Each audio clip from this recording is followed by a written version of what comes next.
Here we are doing another one of our Tea Party Guide to Washington tapes. This is in Kalorama, and we're actually today not going to spend so much time looking at Kalorama, but instead spend more time going down Massachusetts Avenue on Embassy Row, which we're only about a block and a half from.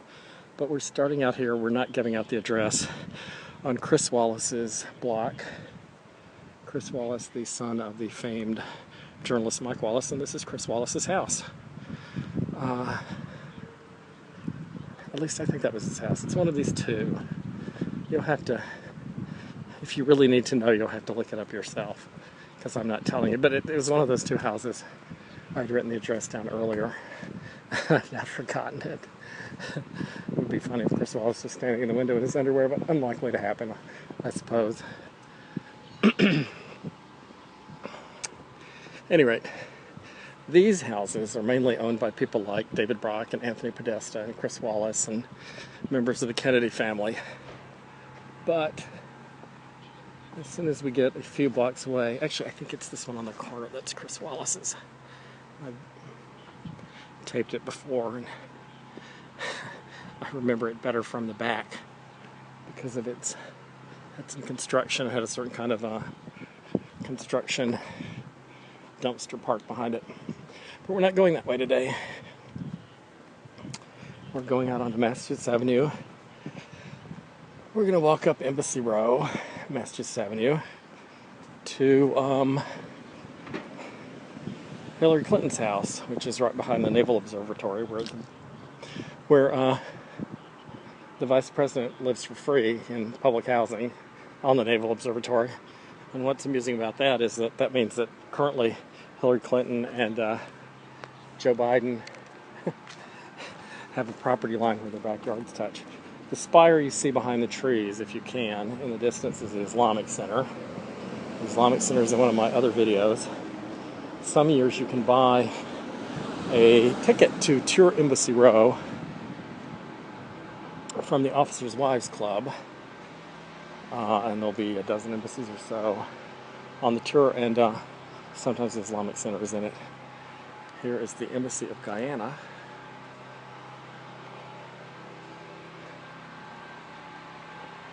Mixed in with the $4 million houses and the fancier embassies are also embassies from smaller countries. Almost all their buildings, no matter how small, are worth about $2 million in this neighborhood. The really large ones are worth closer to 20, ones that are more like office buildings.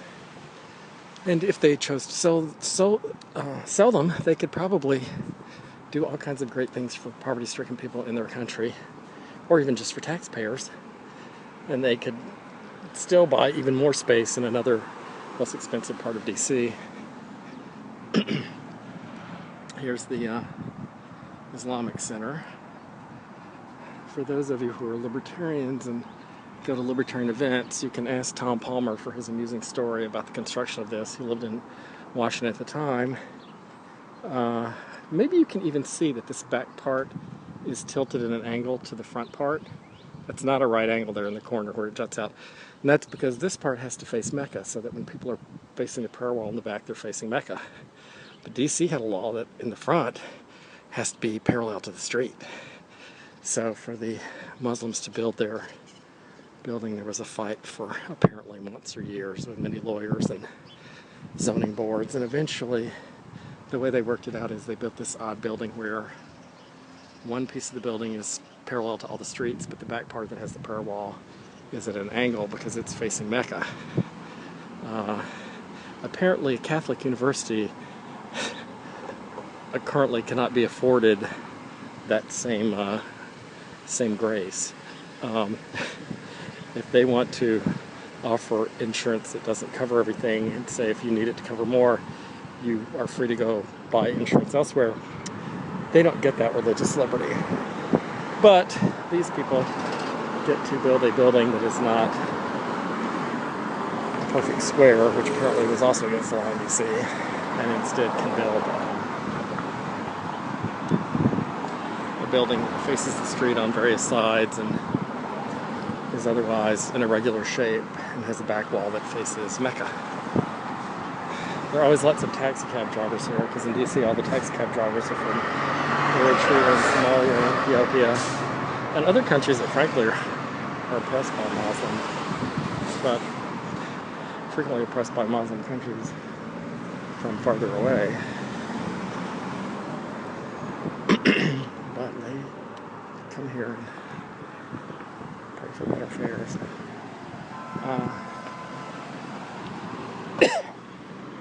This is a small bridge over Rock Creek Park. On the other side is still Embassy Row and still Kalorama. It's April 3rd. There's an election in DC today, and one of the other tapes have a lot of Ron Paul signs. These people, Terry Gavis and Bob Cabell, are running for National Committee Man and Committee Woman of the Republican National Committee. So if you're a Republican, you can vote for who's going to be serving DC on the National Committee, the Republican National Committee. Anyway, this is Rock Creek Park below us.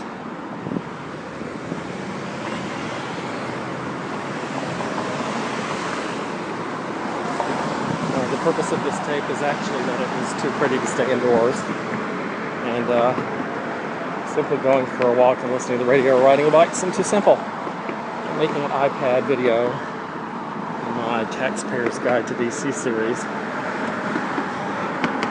Oh, there's a June bug. Or is it a bumblebee? It's a bumblebee.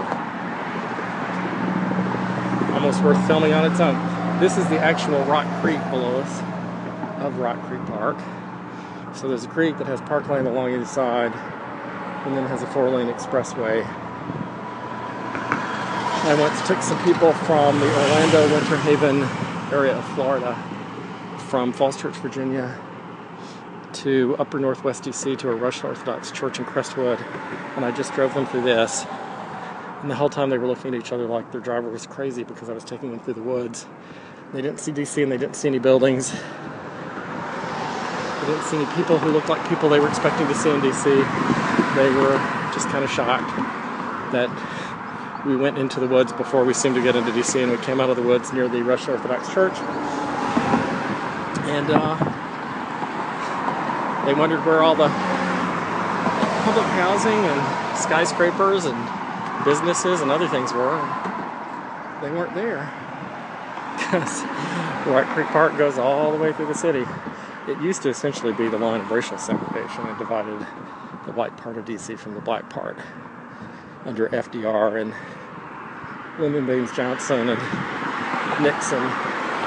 But the city has become more integrated, especially under Clinton and Bush, mainly because the rapid expansion of the federal government meant that the city imported huge numbers of people of all races, but definitely whiter and or more Asian than the people who lived in DC before. Imported all these economists and technocrats and lawyers who all had graduate degrees and were less likely to be African American than the people who already lived here. The result is those people have bought up neighborhoods that used to be African American slums and had been since the 60s. There are lots of neighborhoods in DC, by the way, that are African American that have never been slums and have always been full of lawyers and doctors and hoity-toity people. But the new white and or non-black and or every race yuppies who moved here with their 6-figure federal salaries working for lobbyists and federal government tended to buy old slummy buildings and old slummy neighborhoods and convert them to condos, so that if you just took a snapshot, it looked like DC was getting more integrated. Although what's actually happening is that high-income, graduate school educated singles and 2-income couples with no kids have been moving in and displacing the poor, mainly black people, who, in some cases, if they owned their house, could sell it and move back to the Carolinas and retire. And if they were living with grandma and didn't own the house, they might have to move far out into Prince George's County and rent something cheap and commute a long way to their job. And of course, I'm sure there are worse possibilities too of what would happen to one. But that's what happens. So there are all these neighborhoods that are kind of in flux as the yuppies move in, and the working class and unemployed entrepreneur can pay that.